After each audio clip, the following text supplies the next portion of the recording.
Bonjour, je suis Louis, formateur à la protection civile Paris-Seine et aujourd'hui nous allons voir la conduite à tenir face à une personne en arrêt cardio-respiratoire.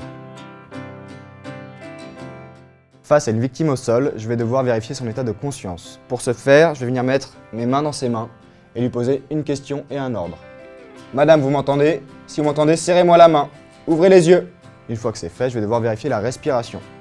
Pour ce faire, je vais venir mettre une main sur le front, deux doigts sous le menton, et je vais basculer prudemment la tête en arrière. Mes voies respiratoires sont libérées, je vais pouvoir vérifier la respiration.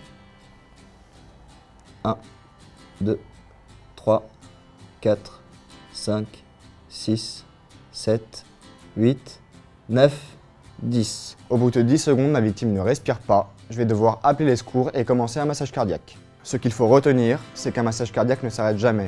Assurez-vous que les secours aient bien été appelés avant de commencer quoi que ce soit. Si vous êtes en présence d'un témoin, vous allez lui demander d'appeler les secours et d'aller chercher un défibrillateur et pendant ce temps, vous allez commencer le massage cardiaque. Si vous êtes seul, vous allez devoir appeler les secours et s'il y a un défibrillateur dans votre champ visuel, vous allez le récupérer. Ce qu'il faut savoir, c'est qu'un massage cardiaque s'effectue toujours sur un plan dur. Si votre victime est dans un lit, vous allez devoir la mettre sur le sol. Un massage cardiaque doit toujours s'effectuer sur une poitrine nue. Je vais devoir dénuder la poitrine de ma victime.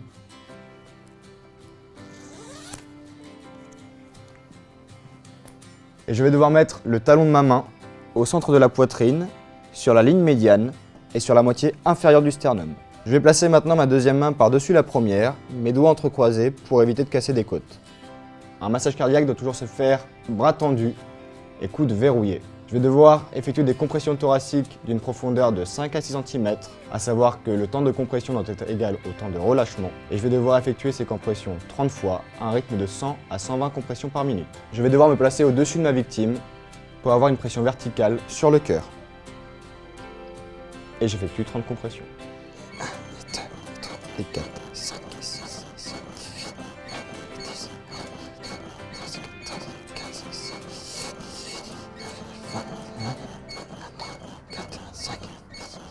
18, 29 et 30. Une fois mes 30 compressions thoraciques faites, je vais devoir effectuer 2 insufflations. Je vais venir mettre une main sur le front de ma victime, 2 doigts sous le menton, basculer la tête en arrière. Je vais venir pincer le nez de ma victime et ouvrir la bouche. Pour avoir une bonne étanchéité lors de mes insufflations, je vais devoir englober la bouche de ma victime avec la mienne. Je vais devoir effectuer 2 insufflations. Les insufflations, c'est un souffle long et continu jusqu'à ce que la poitrine de ma victime se soulève. Une fois que la poitrine se soulève, je me recule et je recommence une nouvelle insufflation.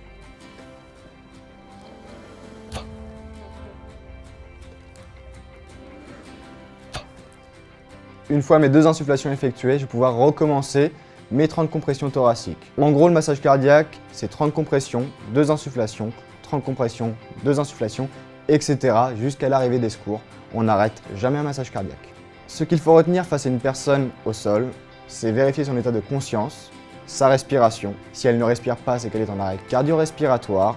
Je vais devoir appeler les secours si je suis seul. S'il y a un témoin, je vais lui demander d'appeler les secours. Et je vais commencer mon massage cardiaque. Un massage cardiaque est très physique. Assurez-vous que les secours aient bien été avertis avant de commencer le massage cardiaque. J'espère que cette vidéo vous a été utile. Si vous êtes intéressé par la réanimation avec défibrillateur, je vous invite à aller voir la vidéo à ce sujet. Et pour ma part, je vous dis à très bientôt sur la chaîne Doctissimo.